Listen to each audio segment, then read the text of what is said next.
Hey guys, I have another redstone video for you today, and what we have here is a flush of the wall conditional block swapper. Now what that means is it's a flush of the wall block swapper, of course, that every other time you activate it, the block that it is swapping is going to be one out from the wall, as you see here. And if I were to activate this again, it'll go back to being flush with the wall and being the wall's block. Now, it should be noted that this is not the smallest overall for this concept. However, it is the smallest that is not pulse length dependent.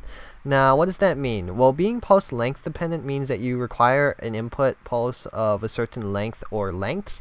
And in this case, the design that I'm talking about requires a stone button or equal pulse length. And otherwise, if you're to use something like a wooden button or another pulse length, then the redstone would actually physically break and you would have to destroy it and rebuild it again. So if you're not using a stone button, then I guess this is the creation for you. Otherwise, that design is perfectly fine, and in fact I recommend it over this one just because of the amount of resources that this design uses. So I will be linking that in the description below for you guys to check it out if the limitations of the input don't matter to you. Anyways, if you guys are building this, then stay tuned because I'm going to jump straight into the tutorial. Alright, so here is the layout for this creation. Keep in mind that this is where your wall is going to be, and this spot here is where the block that you're swapping is going to be. So once you build this layout, then come back to the video and we could get started on the redstone. Now let me just find two blocks to swap first of all. How about lapis lazuli block? And just for the fun of it, how about acacia wood? Now, after you find the blocks that you want to swap, then it's time to find the input, and that is going to be over here going directly into a T flip-flop, just like that, and place your input on the top dropper there. Then you want to get a comparator output going into the base piston there, and in the bottom dropper you can place any item you want there, and then that T flip-flop will work perfectly fine. After that, you want to place a torch there going into a repeater on 4 ticks, and also a sticky piston holding a redstone block underneath here, just like that. Once you do that there, you want to place another sticky piston holding a redstone block here, and one final one right here, and then you're good with the redstone blocks. You can toss those away if you need to. Then after that, it's time to make a hopper dropper monostable. Yay! Right there. Once again, you can place any item in there. And you need to have a comparator output here, but also a comparator here. Now, why do you need a comparator here? Well, I'll show you in a second. You want to grab yourself a cauldron, place that here, and fill it up. And once that piston extends and pushes it to the spot here, then this comparator will turn on, and that's why you need the comparator there. Now, that's actually it for the tutorial. As you see there, it works perfectly fine. It'll pop out one from the wall there, and then it'll swap and be replaced with the lazuli block. So there you go. If you guys just want to stick around for the tutorial, then I hope you guys enjoyed. Otherwise, let's dive into the mechanics that are being used here. So this T flip-flop design is fairly common.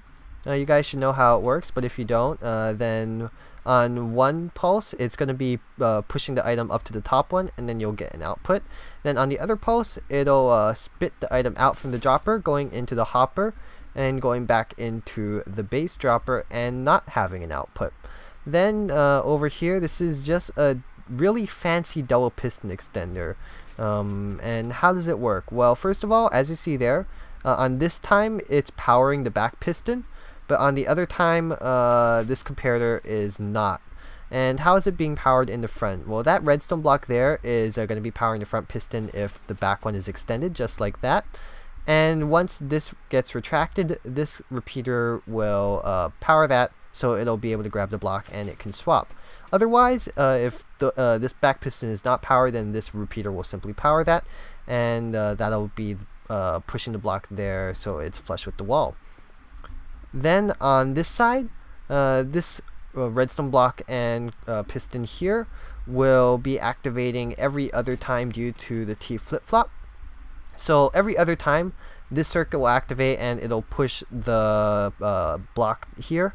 So it'll block swap every other time from that side, but the other times it'll block swap from this side, if you guys can catch that. And what this does over here is this redstone block is actually slightly too fast.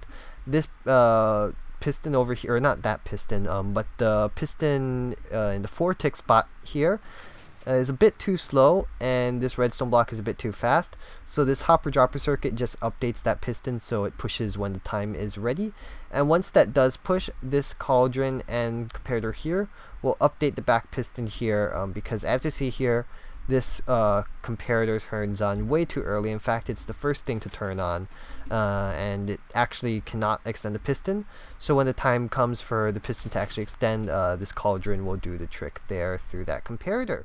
So that's it for this video. I hope you guys enjoyed, maybe learned a couple cool mechanics about redstone.